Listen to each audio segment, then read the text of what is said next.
जी सरकार। अच्छा एक बात और बताऊं, हाथी जो होता है वो नहाने का बड़ा शौकीन होता है। बोलो राधे राधे।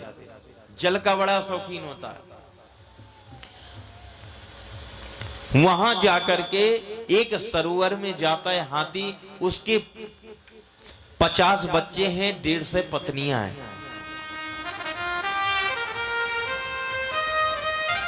उस मान सरोवर में जाकर के गजराज स्नान करता है और चारों तरफ जल डालता है। बच्चे भी किलोल करते हैं।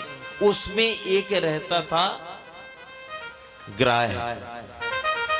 ग्राह यानी कि मगरमच्छ। अब मगरमच्छ तो जल का ही जीव है। उसने क्या किया, हाथी तो नहाने में मस्त है, उस ग्राह ने उस हाथी का पैर पकड़ लिया।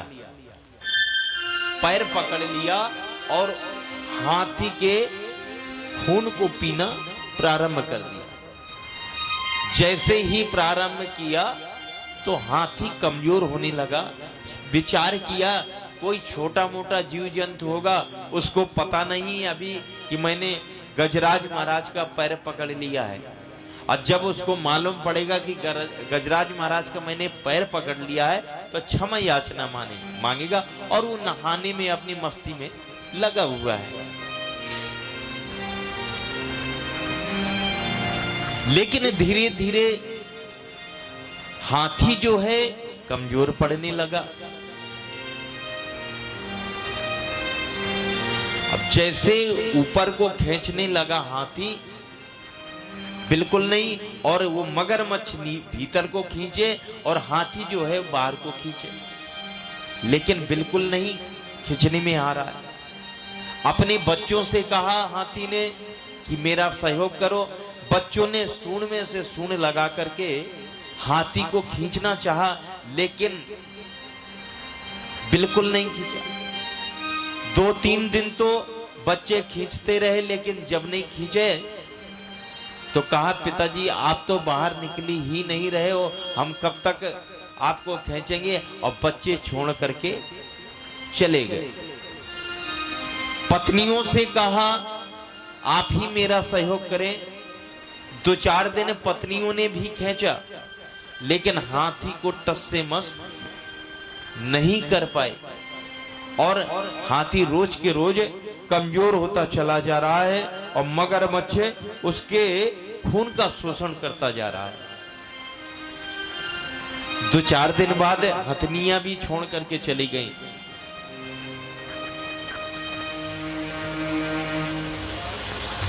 सज्जनों,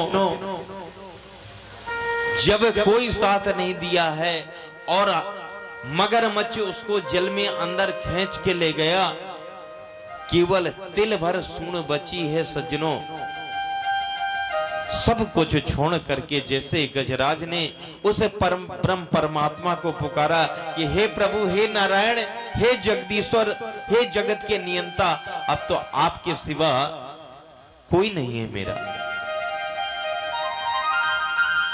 सज्जनों, जब तक देखो आप महाभारत में चलिए, जब तक द्रौपदी ने अपने पतियों का विश्वास किया कि मेरे 5-5 पति बैठे हुए हैं, ये पितामह बैठे हुए, भीष्म बैठे हैं, अश्वत्थामा बैठे हैं, सब बैठे हुए हैं, मेरी रक्षा कौन मेरा कुछ बिगाड़ सकता है। लेकिन जब किसी ने साथ नहीं दिया और द्रौपदी ने दोनों हाथ उठा लिए और प्रभु को पुकारा, तो सज्जनों, साड़ी है कि नारी है, नारी है कि साड़ी, कोई पता नहीं चला। जब तक आप संसार की आशा रखोगे, संसार का आश्रय रखोगे, तब तक भैया बिल्कुल सूखा लग रहा है, बिल्कुल भरा हुआ। जय जय। जब तक द्रौपदी ने अपने परिवार वाले, अपने सबका आश्रय लिया, तब तक मेरे गोविंद नहीं आए। जैसे ही सब कुछ छोड़ करके गोविंद को पुकारा तो मेरे गोविंद वहीं प्रकट हो गए। सज्जनों, जब तक संसार को अगर आशा लगाओगे संसार से तो संसार से दुख के सिवा कुछ नहीं मिलेगा, क्योंकि इसका नाम ही दुखालय है। क्यों साहब? इसका नाम ही दुखालय है।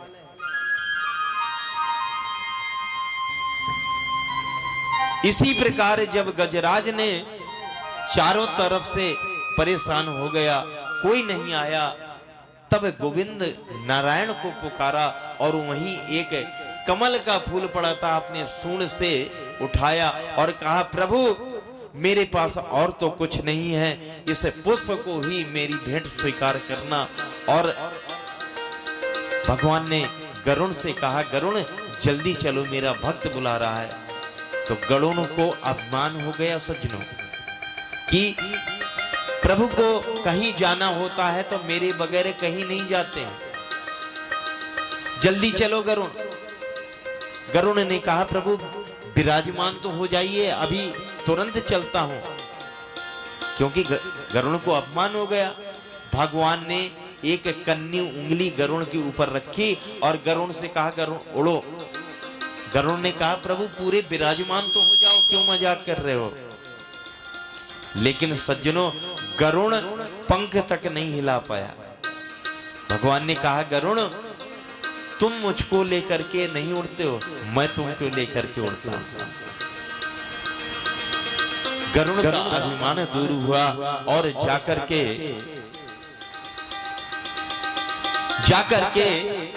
जैसे ही तिल भर सूंड बची थी और गजराज ने पुकारा, मेरे नारायण आते हैं और वहीं से चक्र सुदर्शन छोड़ते हैं और ग्राह का धड़ अलग कर देते हैं। बोलो नारायण भगवान की जय हो। तुरंत अपने चक्र सुदर्शन से उसे ग्रह की गर्दन उड़ा देते हैं और गज की रक्षा करते हैं। प्रश्न यहां ये उठता है कि बुलाया हाथी ने था,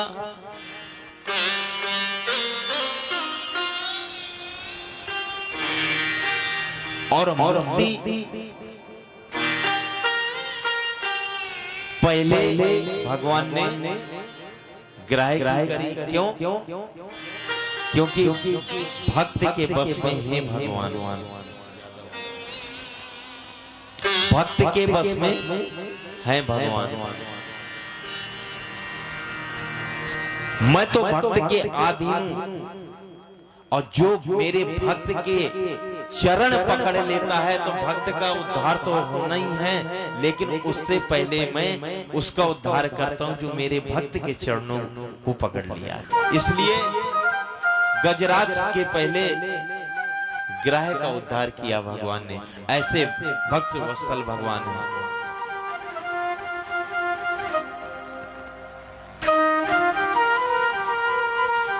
तो सज्जनों, कहने का भाव यह है कि इस संसार में कोई किसी का नहीं है।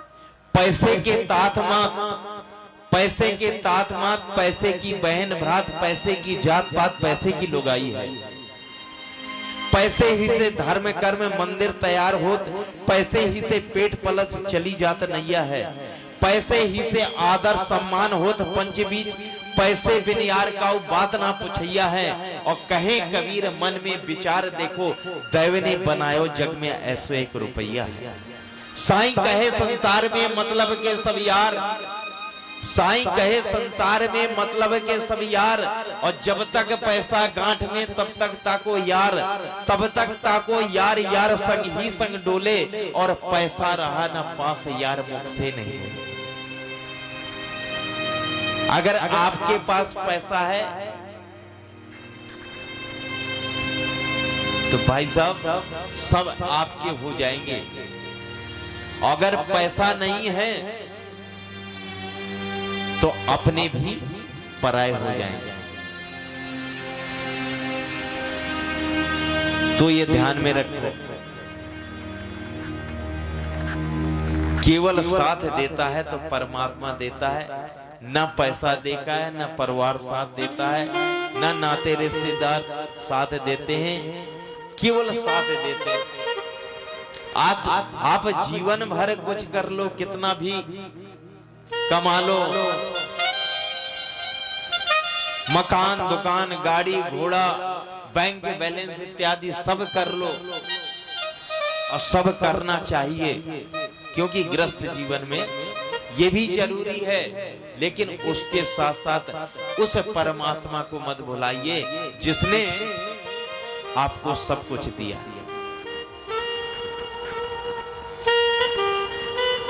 क्योंकि मरने के बाद घर परिवार नाते रिश्तेदार जो है केवल शमशान तर मरघर तक जाते हैं, इसके बाद कौन जाएगा? क्यों साहब, जाएगा कोई? उसके बाद लेखा जोखा जो आपने जीवन में किया है वही साथ जाएगा। और एक बात और बताऊं, चाहे करोड़पति हो और चाहे खाकपति हो, सबको एक ही घाट में जाना है। बोलो राधे राधे। वहां ये नहीं चलता कि साहब ये वीआईपी हैं, इनकी वीआईपी व्यवस्था करो। कितने भी वीआईपी हो, मरने के बाद बेटा ही कहता कि जल्दी ले चलो नहीं बदबू आ जाएगी। कहते नहीं जल्दी ले चलो नहीं बदबू आ जाएगी। अगरबत्ती, धूप बत्ती, बड़े बड़े महंगे से महंगे स्प्रे यूज करते हैं, जो जीवन भर 1 नंबर 2 नंबर कमा के दिया है, महल अटारी, गाड़ी घोड़ा, बैंक बैलेंस सब करके दिया है, उसी का बेटा कहता है जल्दी ले चलो बदबू आ जाएगी। तो भैया गलत फहमी में मत रहो। साथ में केवल ठाकुर जी का नाम ही जाता है, बाकी और ठाकुर जी का ही दरबार है जो दुखों से दूर करता है, बाकी सब यहीं पड़ा रह जाता है। तेरा दर तो हकीकत में दुखियों का सहारा है।